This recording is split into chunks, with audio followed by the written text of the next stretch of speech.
अध्यक्ष भाजपा महिला मोर्चा उत्तराखंड से हैं। मैं आपका हार्दिक स्वागत करती हूँ। आप मंच पर आएं।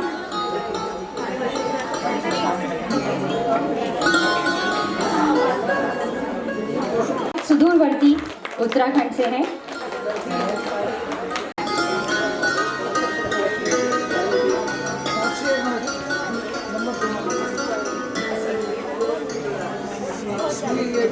दोनों पैरों से बहुत बड़ा दोनों पैर नहीं है। दूसरा एक तो पूरा रेड लॉस है, मतलब दोनों ही। इनकी प्रारंभिक शिक्षा भंकौली भटवारी उत्तरकाशी उत्तराखंड से है।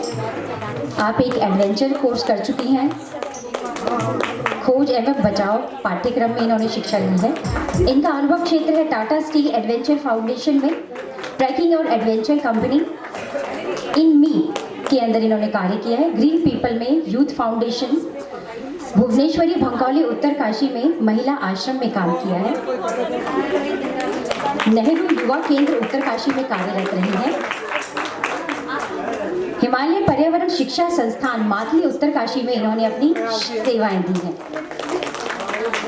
तालियों से स्वागत कीजिएगा। धन्यवाद। इन्होंने सन 2013 में जो हमारी केदारनाथ त्रासदी हुई थी उसमें 40 बच्चों को बचाया था, तो इनका स्वागत कीजिएगा। ये एक आशीर्वाद स्वरूप है। इन्होंने 40 जीवन बचाए हैं, यानी 40 परिवारों को बचाया है, एक छोटे समाज को इन्होंने बचाया है। द्रौपदी का डांडा, रुद्रगेरा, गायत्री गंगोत्री नंबर 3 चोटी पर सफल चढ़ाई की है। आपको बहुत बहुत धन्यवाद। देखने से देखिए कुछ भी नहीं लगता है, लेकिन कितनी मेहनत की है। अंतर्राष्ट्रीय महिला दिवस पर हर साल उन ग्रामीण महिलाओं और लड़कियों के लिए यह कुछ न कुछ नंदा देवी और तीनों रौतेली संचालक भी हैं। आपका बहुत बहुत धन्यवाद। आप अपना कीमती समय निकाल कर आएँ और आपसे प्रार्थना करती हूँ कि एक गीत के रूप में अपनी प्रस्तुति अवश्य दें। जी धन्यवाद। धन्यवाद करती हूँ कल्याणी संस्था का, जिन्होंने आज पूरी उत्तराखंड की वीरांगना को यहाँ पे बुलाया है और अलग अलग कार्य क्षेत्र में जिन्होंने अलग अलग कोई समाज सेवा, कोई कहीं ना कहीं किसी न किसी रूप में महिलाएं आगे हैं। और मुझे आज बहुत गर्व महसूस हो रहा है कि आज उत्तराखंड की जो सबसे वीरांगना महिला जो बबीता नेगी जी हैं, उन्होंने हमें यहाँ पे बुलाया। आप सर्वप्रथम इस पुरस्कार के लिए धन्यवाद आपको कि आपने हमें यहाँ पे बुलाया है। और मैं ममता राउत हूँ। उत्तरकाशी की माँ भगवती अन्नपूर्णा की गोद में बसा हुआ एक सुंदर सा गांव भंकोली है, जो कि गणेश जन्मभूमि के नाम से भी माना जाता है और केदारखंड में भी उसका वर्णन किया गया है। तो बहुत सुंदर पर्यटक स्थल है। आप लोग आइएगा ढूंढीताल में, क्योंकि मेरा ट्रैकिंग का जो इन्होंने बता दिया है, एनआईएम से प्रशिक्षण कर रखे हैं। और जैसे कि ये कह रहे थे कि रेस्क्यू किया है, तो 2013 में उसी ट्रैक पर 40 लोग फंसे हुए थे, बच्चे थे। पर एक जिस समय सारे घर के लोग अपने बच्चों का इंतजार कर रहे थे, कोई माँ का इंतजार कर रहा था, कोई बच्चे का इंतजार कर रहा था, उस मतलब मैं जब उस त्रासदी को याद करती हूँ तो मैं सोचती भगवान अगर कभी कोई ऐसी त्रासदी आए, बहुत आप यकीन नहीं करेंगे मैं कैसे अपने शब्दों में बयां करूं कि क्या भयंकर रूप था उस समय गंगा जी का। और कैसे करके यहीं कुछ दिल्ली के बच्चे थे, कोई मुंबई के थे, महाराष्ट्र के थे, अलग अलग जगहों से बच्चे थे। और जैसे सब लोग कहते हैं कि मीडिया का वाकई में मेरे ऊपर बहुत, मैं एक बोलती हूँ कि भगवान जी का एक स्वरूप रहा है। कोई मैं राजनीतिक दल से कहीं से भी मुझे एक प्रकार का सपोर्ट नहीं मिला है, किसी भी पार्टी का हो, पर मीडिया ने इतना सपोर्ट किया। और कर्नल अजय कोटियाल मेरे जीवन में एक भगवान का रूप लेकर आ गए, जिन्होंने मेरी दास्तां सुनी और मेरे कार्य को परखा और आज इस लेवल पे और अमिताभ बच्चन जी के शो में भी मुझे पहुंचा। मैं सबसे बड़ा धन्यवाद कर्नल अजय कोटियाल करूंगी।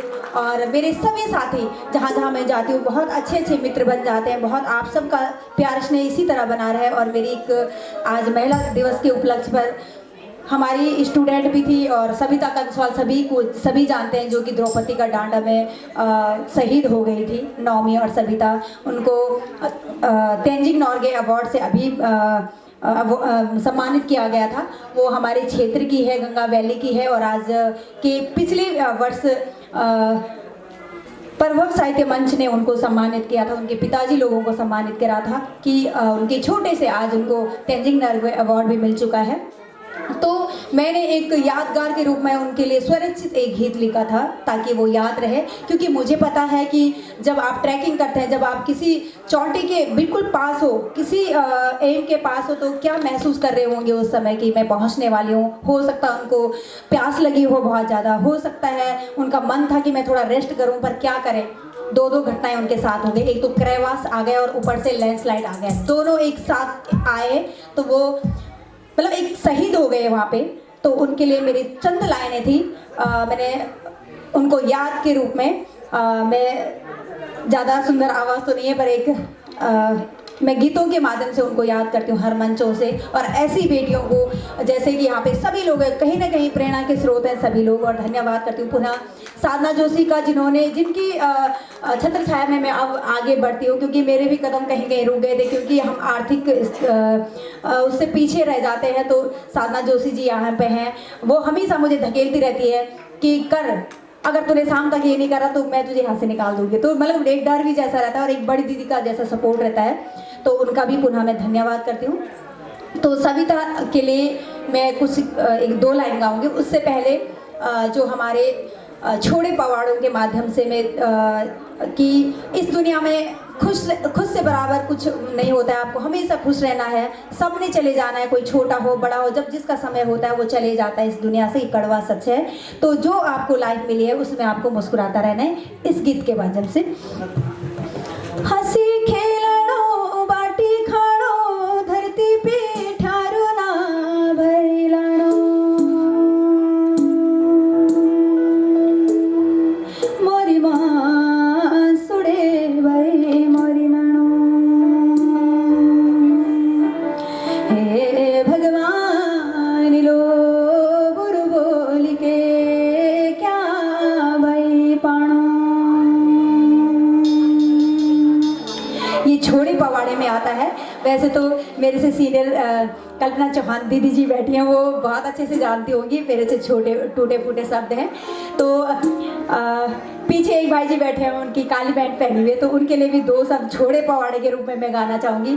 काला सुतड़ों का भोरेला यखेरा आजू के रात, सोना की बड़ोल भई पैंतुली, हे भगवान लो मोतियों को पकानो भाई भाई। तो शायद आप लोगों को समझ नहीं आया होगा, थोड़ा मैं इसका अर्थ बता देती हूँ कि जो काली पैंट में भाई जी हैं, आप यहीं रहो, आज आपके लिए मैं मोतियों का भात मतलब कि मोतियों का चावल बनाऊंगी और सोने की रोटी बनाऊंगी। तो वो जवाब में क्या कहते हैं, नचेंगे सोना की पैंतुली, नाचेंगे मोतियों को भाई भात, घरा की घोरा भाई दोस्ता, हे भगवान लो बेसी विवादी बैरा। इसका मतलब था कि ना मुझे आपका सोने की रोटी चाहिए, ना मोतियों का भात चाहिए। मेरे घर में ना मेरी वाइफ प्रेग्नेंट है और कभी भी उसकी डिलीवरी हो सकती है, तो मुझे वहाँ जाना पड़े, इसका भाव ये था। तो आई सविता कंसवाल के लिए दो लाइनें। सुन हे विधाता क्या यूं को कसूर, ये करते नयों से हम सबों से दूर। सुन हे विधाता क्या यूं को कसूर, ये करते नयों से हम सबों से दूर।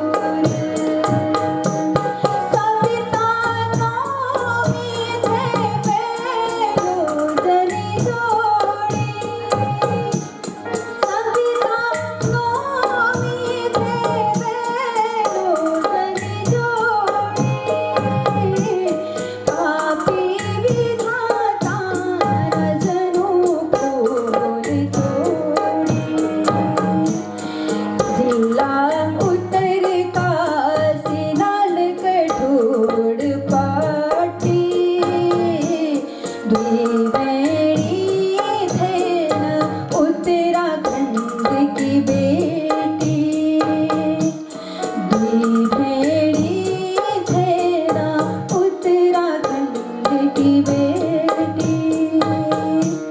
सुन हे विधाता क्या यो को कसूर,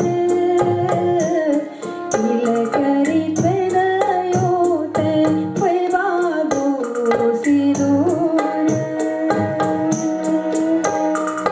नौकरी ऐसी चीज होती है कि जो पैसों के लिए गए थे वो लोग, और मैं गीत को माध्यम से आप कंटिन्यू करते रहे, म्यूजिक पे आप कंटिन्यू करते रहेंगे।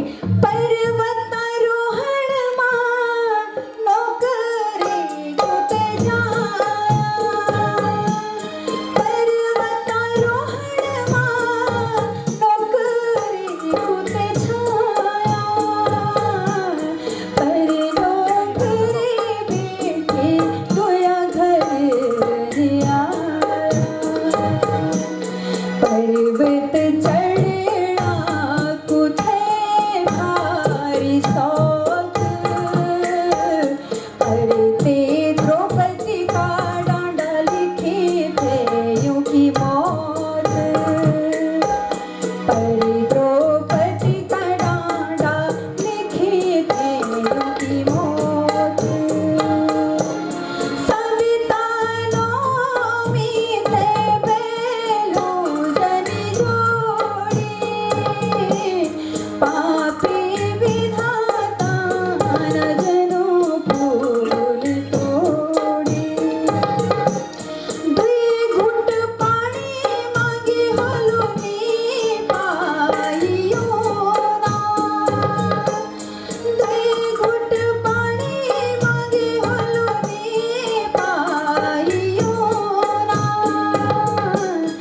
आखिरी भगत देखो यूं को कोई निवेला, सवितानों में थे पेलो जनी जोड़ी, पापी विधाता न जनो फूल तोड़ी, पापी विधाता न जनो फूल तोड़ी।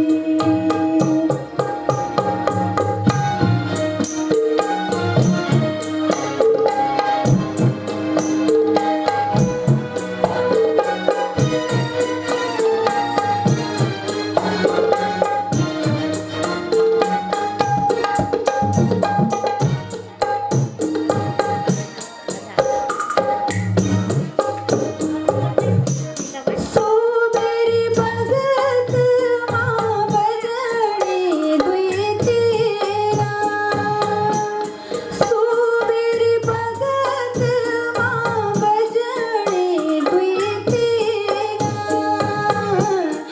रात को उजालो होई अंधारो भेगेरा, रात को उजालो होई अंधारो भेगेरा। जनी खबर सोनी वे बाबू सुनाई, जनी खबर सोनी वे बाबू सुनाई। माँ बेवस दवा भेजे हॉस्पिटल आई, संविधानों में थे बेलो जनी जोड़ी, पापी विधाता न जनो फूल तोड़ी, पापी विधाता न जनो फूल तोड़ी। बहुत बहुत धन्यवाद। गीत बहुत बड़ा है क्योंकि जो शब्द जो मैंने बोला था 2-3 सुबेरे भगत भजनी 2-3, क्योंकि जब हम माउंटेनियर हम जो कभी कोई पिक जब क्लाइंब करते हैं तो सुबह मतलब कि ब्रह्म मुहूर्त का जो 2-3 बजे का समय होता है उस समय हम लोग क्लाइंब करना शुरू कर देते हैं, क्योंकि सुबह जब उजाला हो जाता है या जब धूप आ जाते है तो बर्फ़ पिघलने लगती है, जब बर्फ़ पिघलती है तो चलना मुश्किल हो जाता है। तो इसलिए सुबह मतलब वो सुबह के 2-4-3 बजे से शुरू हो जाते हैं। तो बहुत बहुत धन्यवाद आपने मुझे बोलने का मौका दिया। तो कल्पना दीदी के लिए एक लाइन याद आ रही मुझे बाजूबन के रूप में, मैं ज़रूर बोलूँगी। वाले तो वाले के वाले गोलुट्यो झो क्या भाले मना को कुरेरा तू भले मैं माजो भाई वो। इसका मतलब था कि आप इस बार थोड़ा कमजोर लग रहे हैं, आपके चेहरे में थोड़ा झाइयाँ आ रही, क्या है आपको ऐसा दुख तकलीफ, आप थोड़ा सा शेयर करें, वो आपकी मर्जी करे ना करे। अच्छा, न वाले ओ वाले तू वाले न वाले गोलुट्यो जो, आपके शब्द में मैं बोल रही हूँ, न वाले ओ वाले तू वाले न वाले गोलुट्यो जो, आई भले बुढ़िया अवस्था ममता या भाई सखी भाई बा। धन्यवाद। बहुत बहुत धन्यवाद आपका। और एक बात और बता दूं, हम फीमेल्स कभी बुढ़िया नहीं होती, सिर्फ 16+ रहते हैं, उससे ऊपर नहीं जाते हैं। इस चीज़ को मान के चलिएगा, मन से जवान रहना चाहिए, शरीर की तो एक अवस्था है, और अगर आप मन जिंदा और सजग और खूब खुश रखेंगे तो आप कभी भी किसी भी अवस्था में बूढ़े नहीं होते हैं। चलिए, अब इतनी सुंदर और रंगारंग प्रस्तुति के बाद एक कल्याणी संस्था बच्चों के द्वारा एक प्रोग्राम तैयार किया गया है, वो एक प्रस्तुति देखते हैं आप सबके समक्ष है। नहीं नहीं, आपको देखे तो हम लोग इतने ऊर्जावान होते हैं कि दीदी के हमारी मतलब उत्तराखंड की वो प्रेरणा है। आज देखो उनको देख के हम लोग आगे काम कर रहे हैं, तो वो तो आने नहीं देंगे हम आप पे। Thank you.